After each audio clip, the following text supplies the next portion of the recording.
So what's going on mga quiz? What's going on YouTube? So ngayon gagawa tayo ng isang low fade. Kung makikita nyo, ito yung before haircut na ginawa natin. So medyo mahaba na yung buhok niya. So ihanda lang natin siya sa kanyang uupuan. Ayusin natin yung cape, yung neck tissue or whatever man na kailangan natin gawin. Then ihahanda na natin siya sa isang low fade haircut. So sabihin na natin low drop fade. So mga quiz, abangan.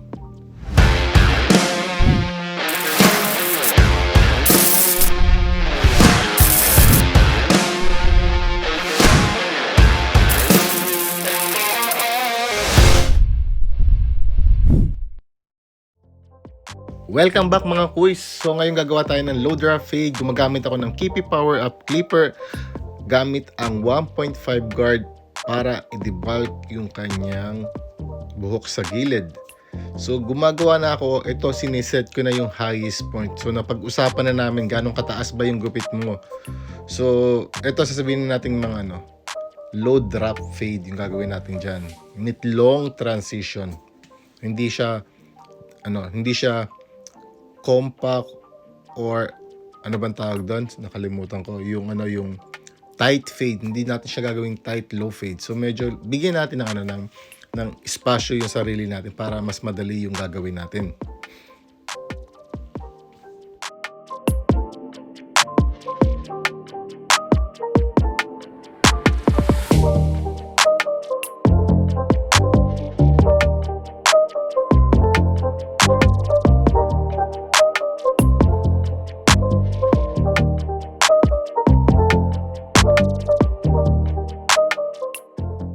So, syempre mga quiz, after debulking, kasi ito yung pinakamaraming buhok na natanggal natin. So, ugaliin nating linisin yung ating pagtatrabahuhan or pagpaga ng buhok yung ating mga kliyente para hindi sila mairita sa mga buhok. So, ngayon mga quiz, gumamit pa rin ako ng Kipi trimmer. Ito yung mini diavel. So, gumawa ako ng aking bald line. So, ito yung unang guideline natin na gagawin. Then, aalisin na natin yung natitirang buhok. So kita nyo naman kung gaano ka-sharp yung mga linyang ginagawa or nagagawa ng trimmer na to. So mga quiz, ito stock lahat yan mga quiz. So abangan nyo talaga mga quiz. Talagang kahit ako, gustong-gusto ko na makarating yung Kipi products sa Philippines. So abangan nyo lang talaga. Sana next year mga quiz.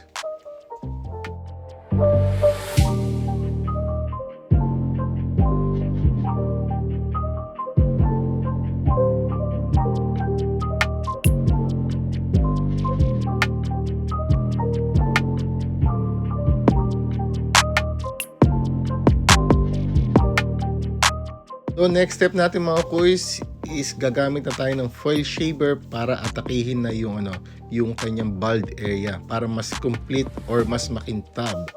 So kung mapapansin yung mga quiz, nagtitira ako ng siguro mga 1 centimeter bago dun sa unang guhit na ginawa natin. Dahil yung foil shaver mga quiz is nagke-create din ng isang hard line.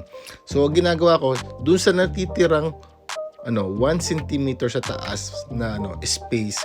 So binabaligtad ko yung shaver ko, ginagamit ko lang yung isang foil shaver para atakihin pababa. So ito, ang stroke ko dito mga quiz is pataas. Pero after nyan, ayan, binaligtad ko, pababa naman. So yung ganong technique mga quiz, maiiwasan nating mag-iwan ng mga linya gamit yung foil shaver.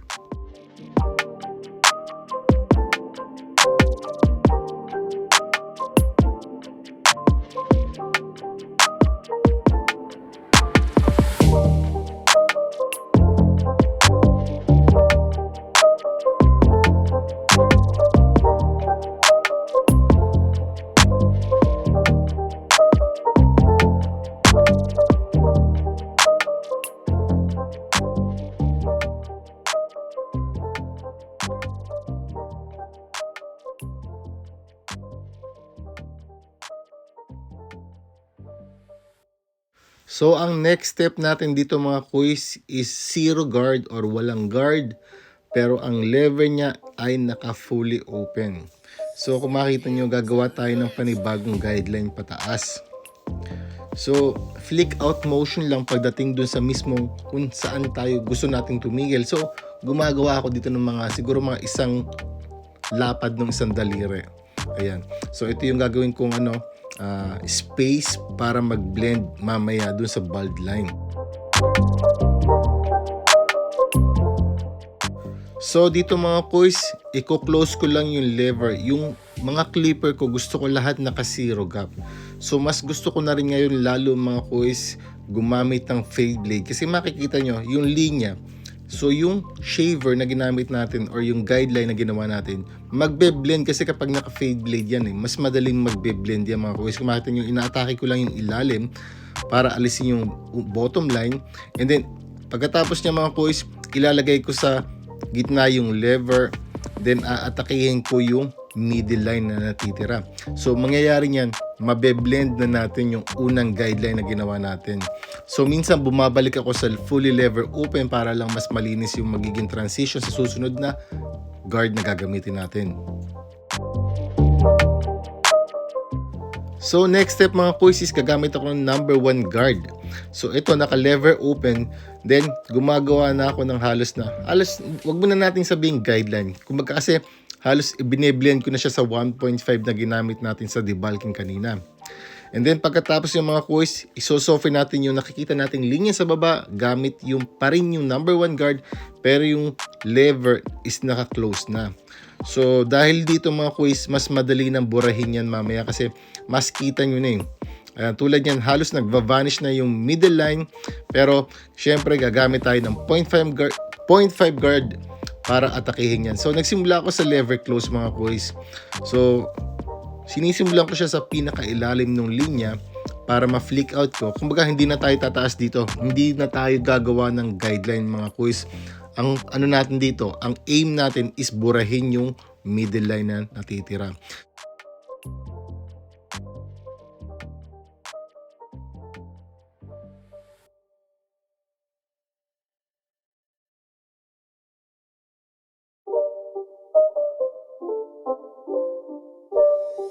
It's not a game, it's a rich thing.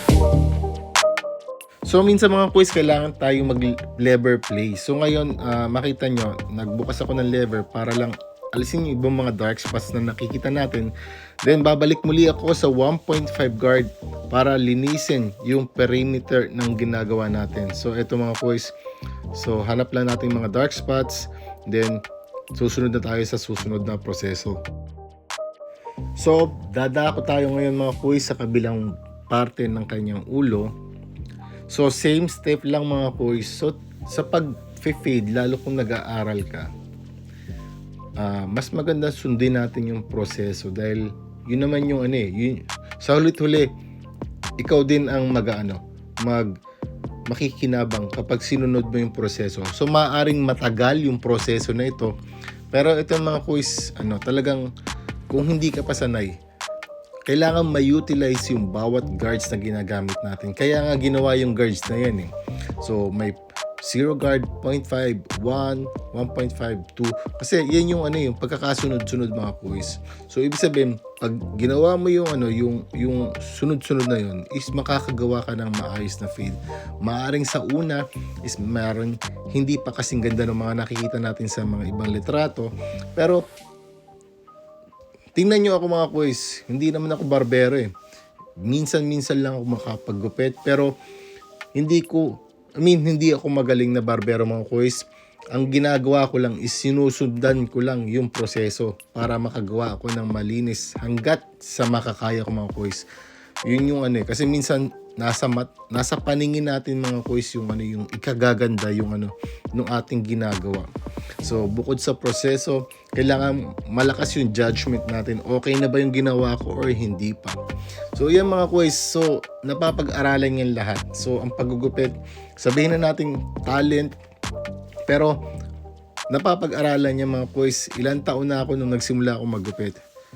37 or 37 mga kuys, or 38 years old na ako nagsimula maggupit.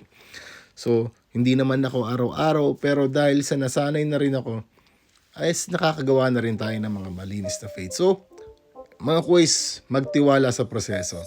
At ito mga quiz, gagawin ko lang yung buong proseso around the head. Paulit-ulit lang yung mga quiz. So tingnan nyo na lang mga quiz yung magiging resulta nito mamaya.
So ngayon natapos na natin yung blending mga quiz. Ngayon i-connect na natin yung top hair sa side hair. So gumagawa tayo ng clipper over comb. So makita nyo, gumagamit tayo ng malapad na suklay para mas makita natin mga quiz. Ayan, sinuklay ko.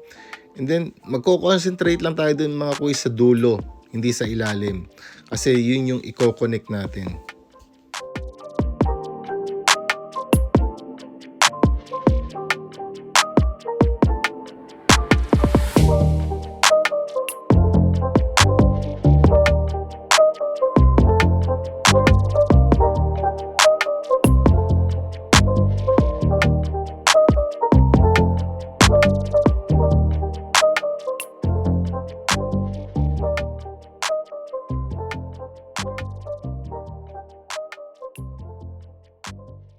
So dito mga quiz, gagawa lang ako ng separation ng buhok sa top hair, tapos kumbaga parang yung mga yung mga lulugay sa gilid, aalisin na natin 'yan. So i-blend lang uli natin 'yan gamit yung scissor over comb para malinis lang yung mga sumusobra.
So ngayon mga quiz, gagawa na tayo ng lineup ng kanyang haircut para lalong mag-stand out yung kanyang gupit. So makita niyo mga quiz. So hindi tayo nagpu-push back sa kanyang hairline dahil alam natin mga quiz, kapag kinain natin yung hairline is sabihin na natin makakagawa tayo ng sharper lineup, pero kapag tumubo siya mga quiz, hindi siya masyadong hindi natural yung pagiging pagkakatubo. Kapag after a day or 2 days, yan mga quiz, hindi natural yung kasi nga nag-push back tayo, kinain natin yung kumbaga yung pinaka boundary ng kanyang buhok, kaya makita nyo informal yung pagtumubo. So after niya mga quiz, lilinisin natin na gamit ang labaha at sundan na lang natin kung anong mangyayari pa dito mga quiz.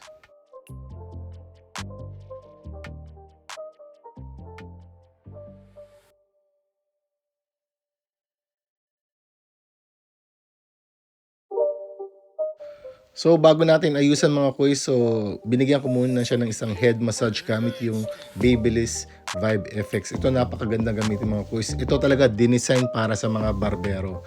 So hindi siya kumbaga nagba-vibrate siya. Tapos nararamdaman ng client mo yung mga daliri mo, yung palad mo na may kasabay na vibration. Napakasarap gamitin mga kuys at talaga namang satisfaction guaranteed ayon sa ating mga kliyente.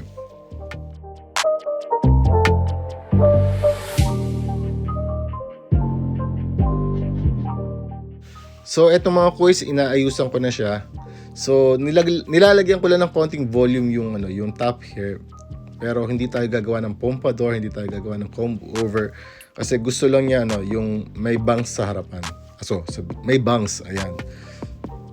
So ngayon mga kuys, itong mga ginugupitan ko, inaayusan ko lang yan para sa pictorials, para may ma-post tayo sa Instagram or minsan para makagawa tayo ng thumbnail para sa YouTube channel natin. So ito na yung finished product mga kuys, sana may natutunan kayo. Kung bago ka pa lang sa channel ko, please subscribe to my channel and wag na rin kalimutan i-click yung notification bell para updated ka sa mga video na ina-upload ko mga kuys. So muli mga kuys, salamat sa panonood. Wishing you all the best. Happy holidays. Sampis the Happy Barber. Signing out.